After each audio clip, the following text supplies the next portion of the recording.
Kwenye maombi viko vitu vinavunjika vya yule muovu. Kwenye maombi yako mambo ambayo miaka 20 yalishindikana yanawezekana. Kwenye maombi kuna watu wasiokuwa na biashara zao zinafanikiwa uko peke yake. Siri ya mafanikio ya Mwokozi wetu Yesu Kristo yalikuwa kuomba. Bwana Yesu asifiwe. Kuomba, unapokuwa faragani kwa maombi, kuna siri. Hii siri alitufundisha Kristo mwenyewe, ya kwamba tunahitaji kama Yesu Mwokozi yeye aliomba kwa namna hii. Je, mimi na wewe? Bwana Yesu asifiwe sana.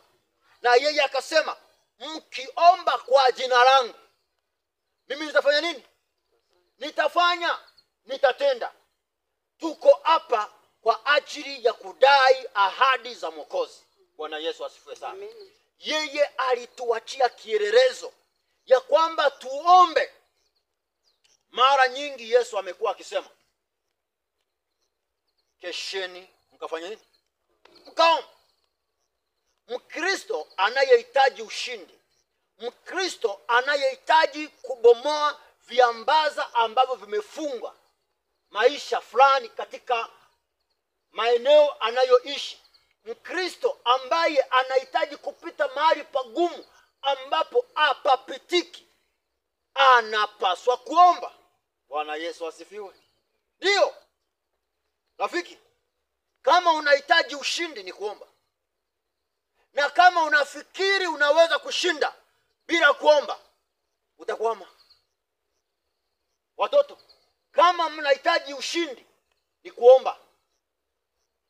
Yeyote aliyeko hapa, aliyeko nyumbani, aliyeko popote, aliyeko mkoa wowote, ushindi unapatikana katika maombi. Na maombi ni silaha kwa Mkristo ili kukupatia ushindi wenye uhakika. Bwana Yesu asifiwe. Wanafunzi waliomba. Nani asiyejua? Wanafunzi hata Yesu alipowaacha akawaambia, ombeni. Lakini nashangaza leo kuona Wakristo wanafanya mzaha na maombi. Mtu aone umuhimu wa kuomba, na akiomba anaomba ili kutimiza wajibu. Asijue kwa kufanya hivyo ni kucheza na maisha yake. Ndugu zangu wapendwa, tunahitaji kuwa na karibu na Mwokozi kuliko tunavyodhani. Kila mmoja wetu anapaswa kujikita katika maombi kuliko anavyodhani. Na si maombi tu ya rasharasha, ni maombi ya kusimama imara mikononi mwa Mungu. Ni maombi ya kudai ahadi za Kristo. Ni maombi ya kumwita Mungu kwa dhati. Ni maombi ya kujikana nafsi. Ni maombi ya kumaanisha. Ni maombi ya kufanya kutoka moyoni. Hapo ndipo mbingu zitaitika. Bwana Yesu asifiwe. Hapo ndipo mbingu zitaitika. Lakini kama tutaomba ili kutimiza wajibu, kama tutaomba kwa sababu fulani anaomba, kama tunaomba kwa sababu tuliona watu fulani mahali fulani wakiomba, hatuwezi fikia malengo ambayo Kristo alikusudia kwa ajili ya maisha yetu. Kwenye maombi viko vitu vinavunjika vya yule muovu. Kwenye maombi yako mambo ambayo miaka 20 yalishindikana yanawezekana.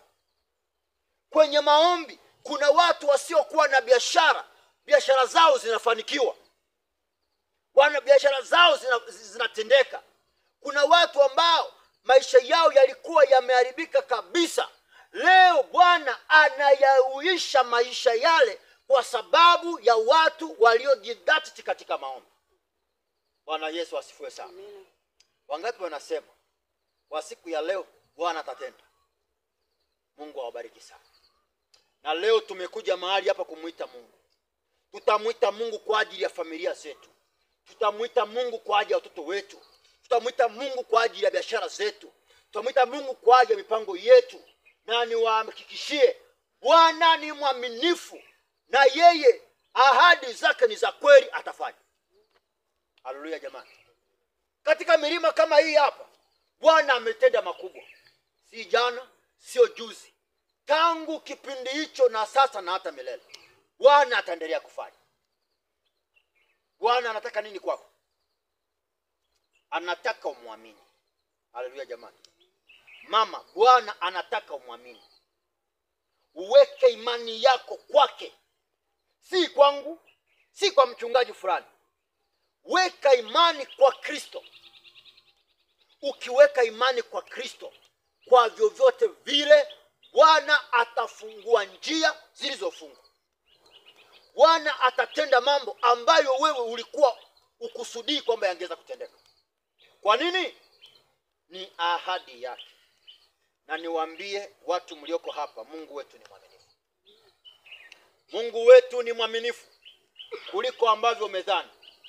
Mume wako anaweza kukusaliti, mke wako aweza kukusaliti, ndugu waweza kukufanyia vituko vyovyote, jamaa wanaweza kufanya mambo ambayo utegemei. Ahadi zao walizo zaidi juu yako zaweza kuvunjika na kuharibika. Uliowategemea waweza kukuacha, lakini si Kristo. Kristo ni mwaminifu. Bwana Yesu asifiwe sana. Alichoahidi atatenda. Kristo ni mwaminifu. Ahadi zake ni za kweli. Haleluya jamani. Amen. Nami niwatie moyo wapendwa. Simameni imara, tumwite Kristo. Simameni imara kila mmoja. Jenga imani yako juu ya mwamba imara. Mwamba imara ambaye ni nani? Yesu Kristo. Jenga imani yako. Jenga imani yako uone. Shida yetu, imani zetu zinalegalega. Leo inaamini, kesho haiamini. Leo imesimama, ikikutana na dhoruba kidogo imeanza kupukutika. Leo umeonekana kama Mkristo mwaminifu, watu wakafikiri labda ndio umesimama. Kesho mambo yakionekana yaendi, mashaka yanaanza kuingia, unaanza kumwacha Kristo. Sikiliza. Na nimeshawaambia pale mwanzo ya kwamba haimaanishi kwamba tukimaliza maombi hapa kwamba hali inaweza kwenda kuwa shwari siku zote. Kuna saa kutaonekana kama hali fulani haiendi vizuri. Kuna wasaa fulani utaona kama amani fulani inatoweka. Kuna wakati fulani utaona kama vile mambo hayaendi kabisa. Sikiliza, huo ndio wakati wa kupima imani. Je, imani yako ulijenga juu ya mwamba? Siku zote nimesema, ukiona kuna usiku, ujue kuna nini? Kuna mchana. Ukiona giza, ujue kuna nuru. Usisubaishwe na giza. Giza ukiliona linazidi kusukasuka, liambie giza utapita na nuru itaonekana mara. Bwana Yesu asifiwe. Liambie giza utapita. Kwa nini? Imani yangu imejengwa juu ya mwamba. Hata ukiona kuna hali fulani ya kukutikisa tikisa, unasema mbona hali inazidi kuwa mbaya? Mbona kama mambo hayaendi sasa? Mwambie Kristo, ninakuamini. Sitoweza kwenda kushoto wala kulia. Mimi nasonga mbele.